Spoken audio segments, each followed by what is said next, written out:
Have you ever felt like you were the main character in a movie where everything was finally going right? That was me, Candice, 6 months ago. Fresh out of university, diploma still smelling like ink, and a boyfriend, Talon, who wasn't just handsome but incredibly supportive. Talon worked in finance and knew people. When he told me he found an opening at a boutique law firm, Sterling and Associates, I thought I'd hit the jackpot. The firm was located in one of those gleaming glass towers downtown, the kind with marble floors in the lobby and an espresso machine in the break room that cost more than my car. The head partner, Mrs. Sterling, was an elegant, silver-haired woman who welcomed me like a long-lost daughter. "We need fresh energy, Candice," she had said during my interview, her smile genuine. "Someone with empathy, but also resilience." My job was in the collections department. I know, it sounds awful. Call centre debt collector. But Mrs. Sterling made it sound like a mission. We weren't breaking kneecaps, we were negotiating with people who had fallen behind on corporate debts. And the best part? The commission structure. It was uncapped. The more I collected, the more I earned. I did the math. I could pay off my student loans in 2 years, not 10. For the first week, I floated on air. I bought new blazers, I packed healthy lunches, I was the first one in and the last one out. I loved the challenge of turning a hostile voice on the phone into a calm payment plan. I was good at it. I thought I was part of a team. I thought this was the start of my brilliant career. I didn't see the viper curling in the corner of the open plan office, watching me with cold, calculating eyes. Her name was Brenda. She was 45, had worked at the firm for 15 years, and wore the same shade of aggressive fuchsia lipstick every single day. Brenda was the senior collections officer. Her desk was a fortress of stacked files and passive-aggressive sticky notes. My first interaction with her set the tone for everything that followed. I was on a difficult call with a debtor, a construction company owner who was shouting at me. I was trying to de-escalate, using the techniques I'd learned. Brenda rolled her chair over to my cubicle. Without a word, she pressed the mute button on my phone. "You're too soft, Barbie," she whispered, her voice like sandpaper. "You don't ask them to pay. You tell them their world is about to end." She then unmuted the call, took the headset from my head, and unleashed a torrent of legal threats that made me wince. The man on the other end capitulated in 2 minutes. Brenda hung up, smirking. She pointed to a number on the screen. A $50,000 collection. "That goes on my sheet," she said flatly. I closed it. "You were just warming up the chair." I was stunned. That commission, that was my rent for the month. But I was the new girl. I didn't want to make waves. I swallowed the lump in my throat and nodded. "Thank you for showing me, Brenda," I said, trying to sound grateful. That was my first mistake. Showing weakness to a predator only makes them hungrier. It didn't stop with that one call. In fact, that was just the appetizer. Brenda had tasted blood, and she realised I was the perfect prey. I was young, eager to please, and terrified of conflict. Over the next 2 months, my life at Sterling and Associates became a psychological prison. Brenda developed a system. A cruel, efficient system. She would spend her mornings drinking coffee, online shopping, and filing her nails. Click, click, click. Ooh, the sound of that nail file still haunts my nightmares. Meanwhile, I was on the phone, doing the grunt work. I was the one tracking down debtors who had changed their numbers. I was the one listening to their sob stories about bankruptcy and divorce. I was the one doing the emotional labour of convincing them that paying $500 a month was better than a lawsuit. And just when I had them ready, just when the debtor sighed and said, "Okay, I can make a payment," Brenda would swoop in. She had access to my line. She monitored my calls. The moment she heard the word payment, she would interrupt. "Candice, "Mrs. Sterling needs you in the archive room," she would say loudly. Or she would simply message me, "Transfer the call, now. Complex account protocol." There was no complex account protocol. It was a lie. But I would transfer it. And she would take the credit card number, process the payment, and log the commission under her employee ID. At the end of the month, the sales board would show Brenda at the top, a golden star next to her name. And me? I was at the bottom, barely making base salary. "You'll get there, honey," Brenda would say, patting my shoulder with a fake, pitying smile. "You just need to learn how to close." She wasn't teaching me how to close. She was stealing the harvest after I had ploughed the field. I stopped eating lunch in the break room. I couldn't stand the way she looked at me, like I was a bug she had stepped on. Instead, I spent my lunch breaks in the handicap stall of the 4th floor women's restroom. I would sit on the toilet lid, knees pulled up to my chest so no one could see my shoes, and I would cry silently. I became an expert at silent crying. You learn to control your breathing. You learn to let the tears fall without making a sound. One afternoon, while I was hiding in there, Brenda and another colleague walked in. They were washing their hands. "The new girl is useless," I heard Brenda's voice. It echoed off the tiled walls. "I basically have to hold her hand for every transaction. I don't know what Mrs. Sterling saw in her. Pretty face, empty head." They laughed. I sat there, frozen. My hand clamped over my mouth. That day, I realised something. This wasn't just about money. She enjoyed it. She enjoyed breaking me. She was feeding on my confidence. By the 4th month, Talon noticed. He came to pick me up one rainy Tuesday. I got into his car, soaked, shivering, and clutching my bag like it was a shield. "Candice, look at me," he said softly. I couldn't. I stared at the dashboard. "You've lost 10 pounds. You don't laugh anymore. You jump when my phone rings. What is happening in there?"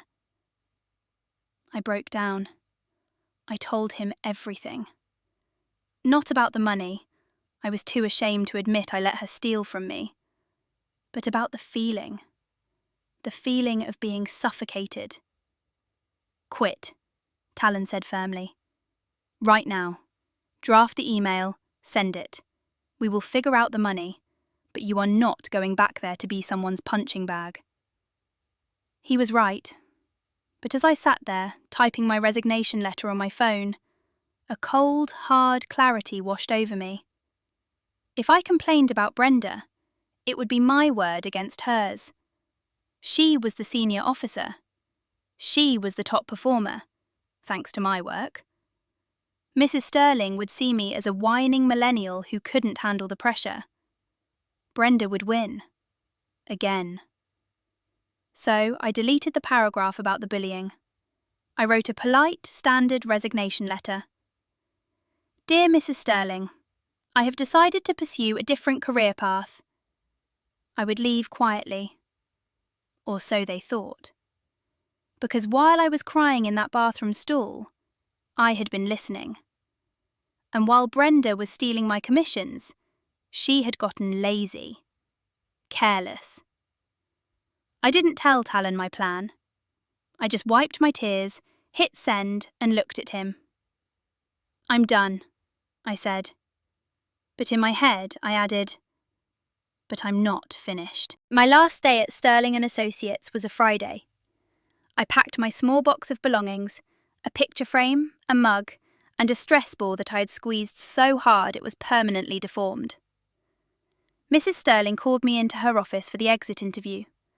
She looked genuinely disappointed. "I had high hopes for you, Candice," she said, peering over her glasses. "Is there anything we could have done differently? Is it the workload?" I sat there, hands folded in my lap. I could see Brenda pacing outside the glass wall, looking at her watch, waiting for me to leave so she could annex my cubicle.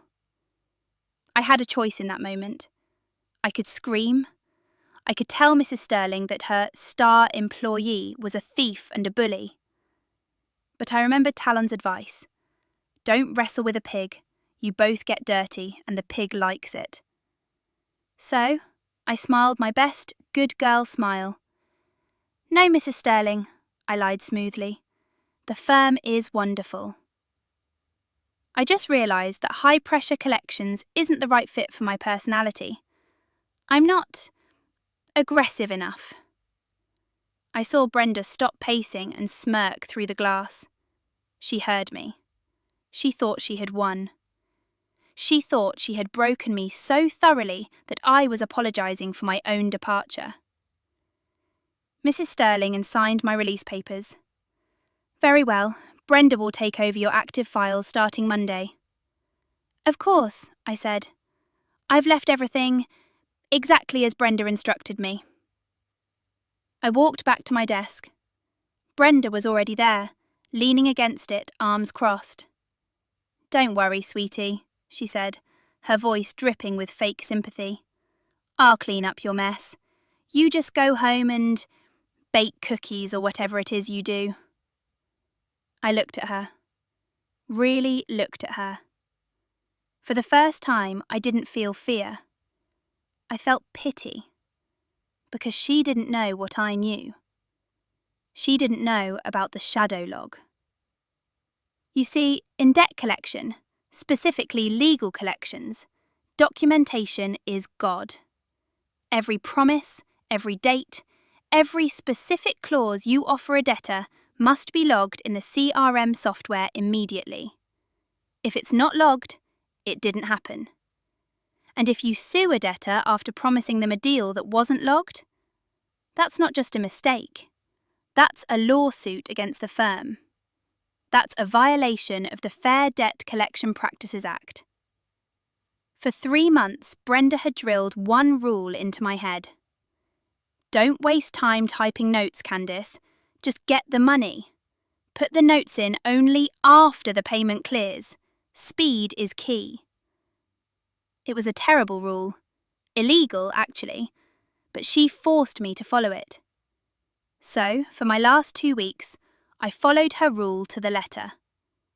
I had negotiated settlements with 45 of our most difficult, high-risk clients. I had promised them waived interest. I had promised them extended deadlines. I had promised them that we would not seize their assets if they paid a deposit by the 1st of the next month. And I didn't log a single word of it in the official system. Instead, I kept a personal handwritten notebook, a shadow log. Where were those notes? In my bag, leaving with me. According to the computer system Brenda was staring at, those 45 accounts were uncontacted or hostile. According to reality, they were ticking time bombs, waiting for a confirmation that only I knew about. I walked out of that building and breathed fresh air for the first time in months. I threw my access badge into the trash can outside the lobby. Talon was waiting for me. He took me to dinner. We laughed. I slept for 12 hours straight. The first week of my unemployment was silent. I imagined Brenda sitting at my desk, looking at my list. She probably saw those 45 high-value accounts and licked her lips.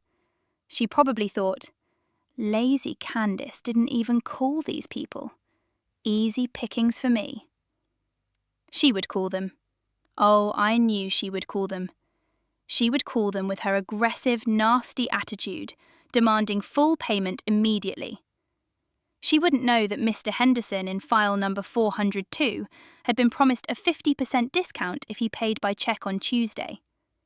She wouldn't know that the CEO of the logistics company in file number 890 had a recorded verbal agreement that we would hold off on the lawsuit. She was walking into a minefield blindfolded, and she was doing it with a megaphone in her hand. 10 days passed. I was sitting on my couch applying for jobs on my laptop when my phone rang. It wasn't a number I recognised, but then a voicemail popped up.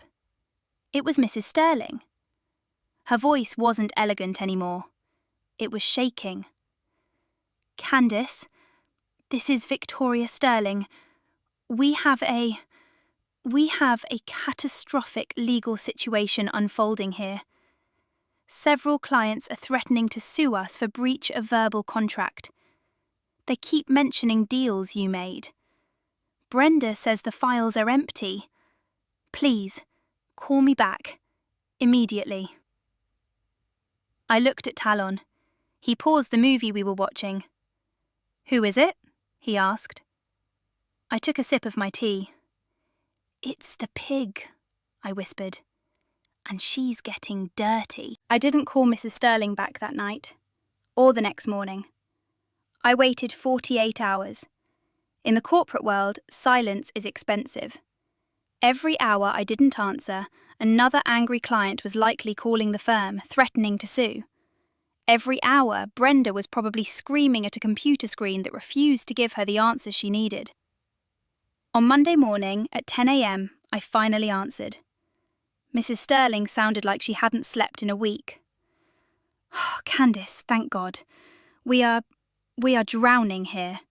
Please, can you come in, just for an hour?" "I'm actually quite busy with job interviews, Victoria," I said, dropping the misses intentionally. "But I can squeeze you in at noon. My consulting rate is $200 an hour." There was a pause. The old me would have done it for free out of guilt. The new me waited. "Done," she whispered. "Just come." When I walked into the office, the atmosphere was apocalyptic. The phones were ringing off the hook, but no one was answering. And there was Brenda. The woman who used to file her nails with a smirk was now frantically digging through filing cabinets, her hair messy, that fuchsia lipstick smeared on her teeth. When she saw me, she lunged. "You!" she screeched, pointing a trembling finger. "You sabotaged the database. You deleted everything. I'm going to have you arrested." I didn't flinch. I didn't even look at her. I walked straight past her to Mrs. Sterling's office and sat down. Mrs. Sterling closed the door, shutting out Brenda's screaming. "Candice," she said, rubbing her temples. "We have received 3 letters of intent to sue this morning. Breach of contract, bad faith negotiation. They claim you promised them terms that simply don't exist in our system. Brenda says you went rogue." I reached into my bag. Slowly, deliberately, I pulled out a simple, black, spiral-bound notebook. I placed it on the mahogany desk. "I didn't go rogue, Victoria. I followed protocol. Brenda's protocol." I opened the notebook to the first page. You see, Brenda instructed me, repeatedly, never to log notes into the CRM until after a payment was cleared. She said typing notes was a waste of time. She said speed was key. I was just an obedient junior employee.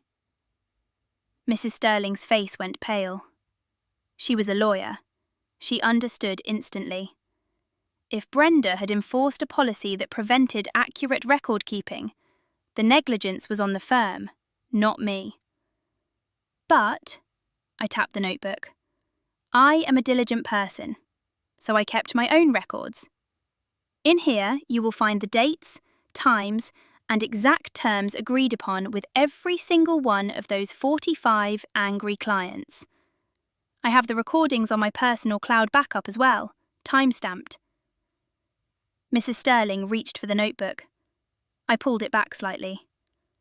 "This is my personal property, Victoria. Created on my own time with my own stationery." "How much?"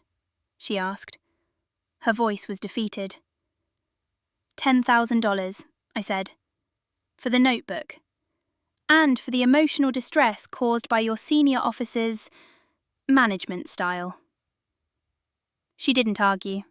She wrote the check. As I walked out of the office, check in hand, Mrs. Sterling followed me. She walked straight to Brenda's desk.